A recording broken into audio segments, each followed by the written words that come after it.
আচরণবিধি লঙ্ঘনের অভিযোগে সমর্থককে জরিমানা করায় নির্বাহী ম্যাজিস্ট্রেটের সাথে বাকবিতণ্ডায় জড়ালেন ব্রাহ্মণবাড়িয়া ২ আসনের স্বতন্ত্র প্রার্থী রুমিন ফারহানা।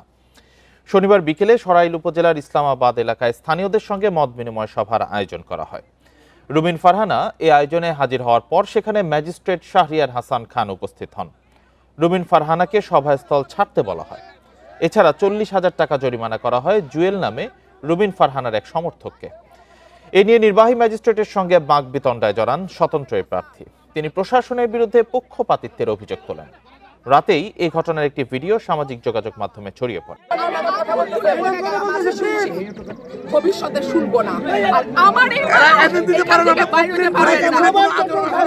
আমি যদি না বলি এখান থেকে বাইরে হতে পারবেন না স্যার, মাথায় রাখে। শেখ হাসিনার সময় আপনারা যাদের কথা এখন চলতেছে তারা কানে ধইরা খাটের নিচে থাকতো স্যার।